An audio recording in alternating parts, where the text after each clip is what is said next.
Olha, a gente volta a falar sobre as prévias do PSDB após um aplicativo de votação ter apresentado problemas. O PSDB vai se reunir nesta segunda-feira para discutir os detalhes para a conclusão das prévias do partido. E a gente conversa agora com o senador paulista José Aníbal para saber a expectativa, essa definição de quem será o candidato à presidência da República pela sigla. Senador, mais uma vez, bem-vindo aqui ao Jornal da Manhã. Obrigado, bom dia. Vocês estão um pouco sesudos hoje, né? Por quê? Iniciando uma semana com muito bom humor e muita disposição. Tem duas prévias para eu cuidar aqui. As prévias e os precatórios. É verdade. Amanhã à tarde nós vamos ter uma audiência pública sobre os precatórios e amanhã devemos ter o início do debate sobre precatórios na Comissão de Constituição e Justiça.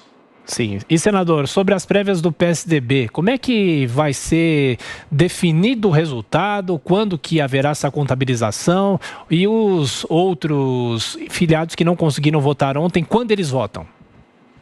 No edital de convocação, as prévias terminaram ontem à meia-noite, mas o Eduardo Leite manifestou isso até numa nota. Ele está propondo que essa votação seja concluída amanhã. E, para isso, é necessário que se identifique bem o que causou aquela dificuldade de votação a partir das 8h30 da manhã. É importante dizer que de 7 às 8h30 votaram muitos eleitores, né? A partir das 8h30, a biometria facial, quer dizer, a identificação do eleitor caiu. O eleitor entrava, se habilitava a votar com o número do seu título, tirava a foto e a foto não entrava, né? Ou seja, a biometria facial deixou de funcionar.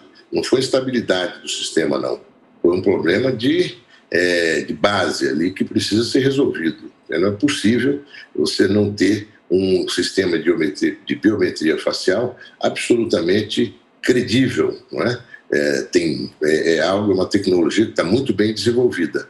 Eu espero que eles tenham resolvido. Às 14h haverá uma reunião entre todos os técnicos envolvidos nesse processo, mais o presidente do partido, e logo em seguida o presidente do partido vai se reunir com representantes dos candidatos e arbitrar sobre essa nossa posição. Trata-se de acrescentar ao edital de que determinava o término das prévias ontem à meia-noite, mais 48 horas, que a votação seja feita amanhã. Não é possível estender esse processo por mais tempo. Eu acredito que vai ser possível e é absolutamente necessário. Amanda? Senador, bom dia. Seja qual for a solução encontrada para terminar essas prévias do PSDB, a leitura política geral é que o partido sai muito chamuscado depois do desastre de ontem, que inclusive acabou aprofundando tensões e divisões no partido, publicamente expressas nas coletivas tanto de João Dória e Arthur Virgílio e do outro lado de Eduardo Leite. Como o partido vai caminhar, seja quem for escolhido o candidato, Dória ou Leite, depois dessas prévias que provocaram tanta divisão interna? Ontem o João Dória falou em um processo de depuração do partido. Arthur Virgílio deu nome e sobrenome ao problema no PSDB, disse que é o deputado Aécio Neves. Eduardo Leite também fez críticas pesadas. E aí, como fica? Olha, em primeiro lugar, eu acho que esse negócio de depuração é uma expressão muito forte, né? Depurar o quê? O que precisa depurar? O partido se depura exatamente no processo de debate, de discussão, de construção de maiorias, não é? É assim que se depura num partido político democrático. Não é por outros métodos, que não são nem sempre muito republicanos. Mas o que eu acho que essas prévias mostraram é que nós temos candidatos que têm as posturas, que têm compromissos diferenciados e que têm propósitos também. Cada qual tem um propósito que se identifica mais ou menos com o conjunto do partido e daquilo que nos levou à construção do PSDB, né? O PSDB se construiu saindo de governo, né? Nós éramos governo, nós éramos MDB, governo Sarney e governo Quercia. Decidimos sair porque achávamos que o MDB não conseguia mais viabilizar um programa capaz de terminar com a inflação, fazer o país voltar a crescer, enfim. E foi o que nós fizemos e finalmente ganhamos eleições assim, em 94. Senador Zé Aníbal, agora sim. Vamos lá. Estamos conversando com o senador Zé Aníbal, falando sobre as prévias do PSDB, o senador ressaltando que hoje haverá ainda reuniões e a grande expectativa é de que essa votação dos filiados seja retomada nesta terça-feira e, claro, o segundo turno está previsto ainda para o próximo domingo, se houver necessidade. Pode concluir, senador. Isso. Olha, só dizendo que esse processo de prévias, a Amanda falou aí dos conflitos, do acirramento, nos Estados Unidos também é assim. Isso não impede que o partido no dia seguinte se unifique. Senador Zé Aníbal, conversando conosco aqui no Jornal da Manhã, a gente fica na expectativa de seguir falando com o senador Paulista, lembrando que ele está no cargo desde o licenciamento de José Serra e, de qualquer forma, fica a expectativa da prévia do PSDB ser resolvida, esse problema ser resolvido ainda ou segunda ou terça-feira. Senador, vamos lá. Só concluindo. Nos Estados Unidos, você vê o conflito, o debate foi muito acirrado. E a Câmara foi muito crítica às posições do Joe Biden. No entanto, no dia seguinte, o Joe Biden convidou a Câmara para ser sua vice. E ela é vice dele, não é? Quer dizer, o debate não é briga, não é debate entre inimigos. Supostamente, estamos no mesmo partido, não é? Os mesmos propósitos. Eu acho que o Eduardo foi muito claro, eu assinei a nota dele, propondo...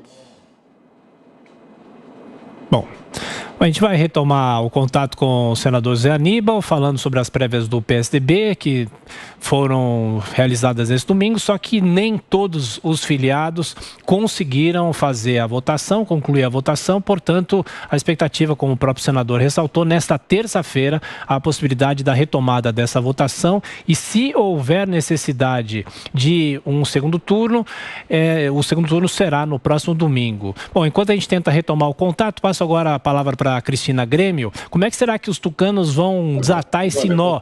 E será que, como a Amanda diz, será que as feridas não serão curadas, hein, Cristina?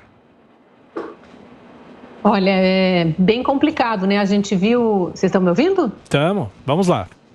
A gente viu nesse processo todo de pré-candidaturas dentro do próprio PSDB ali uma divisão tão grande que houve inclusive disputa para governo estadual com o anúncio de alguma forma ou a suspeita ali, uma revelação de um desejo do ex-governador Geraldo Alckmin, ex-presidenciável pelo PSDB, de sair do PSDB. Então o racha ali é muito grande, além de todas essas disputas entre a equipe que apoia Eduardo Leite, aqueles que apoiam João Dória e até outros que apoiam essa candidatura do Arthur Virgílio. Então, o PSDB está extremamente dividido. Eu acho que não cabe muito essa comparação que o senador fez aí com os Estados Unidos, porque eu não consigo ver que uma eventual vitória de João Dória traga Eduardo Leite como vice ou o contrário. Mas, senador, aproveitando que retomou o seu contato, eu queria entrar na questão da PEC dos precatórios, que também é um dos assuntos importantes da semana, o senhor mesmo mencionou aí agora há pouco.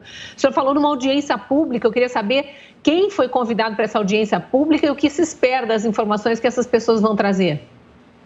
Todos os senadores foram convidados, Cristina, todos os senadores poderão participar.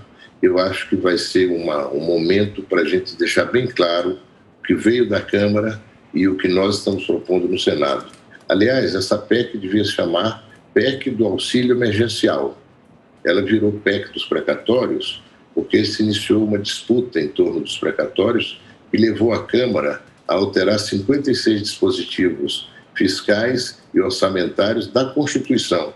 Na origem são 67, quer dizer, a Câmara quase que fez uma nova constituinte, cheia de imponderáveis e de propostas que nós combatemos fortemente. Nós achamos que tem que manter o teto, que é fundamental, e temos que manter também, não dar calote em precatórios, que são dívidas líquidas e certas. Achamos que a nossa proposta é clara, ela não exige tantas mudanças, na Constituição quase nada. É apenas tirar os precatórios do teto, são 89 bilhões, e pagar o reajuste previdenciário do salário mínimo e do benefício de prestação continuada o ano que vem. Aí sobram 99 bilhões, porque já tem 35 Bolsa Família, para fazer o auxílio emergencial. É clara a proposta. não tem lugar para orçamento secreto, não vai mudar a data de correção do teto de gastos, não vai ter espaço para outras possibilidades de recursos que não se sabe como o governo quer usar. É uma coisa transparente, não é? E a gente queria fazer por dentro do orçamento, cortando despesas, como o custeio da máquina pública, que hoje é 98 bilhões de reais para o ano que vem. Podia cortar 10%, 15% aí, podia fazer outros cortes e ter o recurso para o auxílio emergencial e urgente para 21 milhões de famílias, na nossa proposta. A proposta original do governo são 17 milhões. O importante é que a gente chegue ao entendimento e que as famílias possam receber, no mês de dezembro, os R$400, que são um básico mínimo para elas saírem da linha de fome e de miséria em que se encontram. Voltando só para terminar com relação às nossas prévias, desculpe aí as interrupções, não pude concluir totalmente a pergunta da Amanda, a nossa expectativa é que a correção do aplicativo, das falhas, realmente seja feita e às 2h da tarde, nessa reunião do presidente, com todos os responsáveis pelo aplicativo e todas as suas decorrências, a gente possa retomar a eleição amanhã, a votação amanhã, e concluí-la ao longo do dia. Não é difícil, o aplicativo funcionando, e funcionou bem durante 1h30, você vota em 2 minutos. É facílimo. Ou seja, dá para fazer, e a ideia nossa é fazer. Porque senão você prolonga um processo e dá margem a iniciativas e a posturas e procedimentos que podem não ser os melhores para configurar esse resultado muito bem, de modo a que o candidato que seja eleito possa ter a confiança e o crédito que deve ter em todo o partido. Respondendo aí um pouco a Cristina, para que a gente possa finalmente apresentar um posicionamento claro do PSDB para as eleições do ano que vem, como nós fizemos em 94 e tentamos outras vezes. E, infelizmente, em 2018, nós tivemos um desempenho muito ruim. O partido estava um pouco esgarçado, né? Agora, ou faz essa agregação e define como propósito não combate a luta contra inimigos, contra isso, pessoas, mas contra aquilo que nos desafia, que é o Brasil pobre, o Brasil que ainda tem fome, voltar a crescer, criar emprego. Olha as potencialidades todas que nós temos, dá para fazer, mas para isso tem que ter convergência. E não só dentro do PSDB, na sociedade. Agora, o PSDB incumbe construir um programa que sensibilize e crie confiança na sociedade, para terminar com essa polarização. Essa polarização a gente já viu ao longo desses anos, ela não foi boa, ela criou momentos de grande tensão. Dá um exemplo de uma coisa que a polarização política acabou abortando. Esse início de crescimento, retomada do crescimento que o Brasil teve em junho, julho, agosto, a tensão começou a crescer de tal modo em agosto e os investidores recuaram. A expectativa de crescimento esse ano foi impactada por isso. E a do ano que vem já está sendo prefixada, como se diz no mercado, até em 0%. Quer dizer, estagnação. Imagina o Brasil, com todos esses desafios, ainda ter um ano mais de estagnação. Ainda bem que, pelo menos, para remediar, a gente pode votar essa PEC do auxílio emergencial, essa PEC que procura atacar a outra pandemia que o Brasil vive hoje, além da Covid, que é a pandemia da fome, e dá um mínimo conforto para 21 milhões de famílias brasileiros. Senador, para a gente encerrar brevemente, se possível, o governador Dória deu certo em direta. A empresa que criou o aplicativo para votação está sob suspeita. E ainda, o anúncio de Rodrigo Garcia para concorrer ao governo de São Paulo foi precipitado? E se Dória perde as prévias da presidência? Vocês têm que concluir, tomar as decisões com relação a isso. Eu acho que seria bom, como dizia o Perón, né? Cada coisa no seu tempo e na sua boa hora. Agora nós estamos nas prévias nacionais, mas de qualquer maneira ele decidiu criar uma comunicação de que ele é candidato e devia ter prévias, ele foi o único inscrito, então por WO ele é o candidato do PSDB. De outro lado, essa questão de suspeitas, no caso de empresa dessa natureza, não é suspeita. Você tem que analisar os dados objetivamente. E olha, a empresa não é de Pelotas, como estão dizendo. A empresa é da Universidade Federal do Rio Grande do Sul. E essa empresa foi contratada porque ela tem notória competência. E é acompanhado também, a USP Unicamp tem acompanhado esse aplicativo, uma das melhores empresas do Brasil de blindagem tem acompanhado isso, a Cryptos, e outros profissionais estão envolvidos. Não é fácil fazer um aplicativo em tempo curto, não.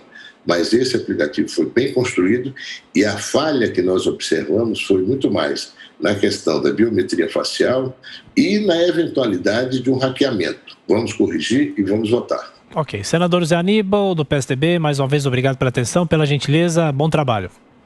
Muito obrigado, Thiago. Desculpe aí Imagina. As pequenas interrupções. Até uma outra oportunidade. Imagina. Obrigada, senadora.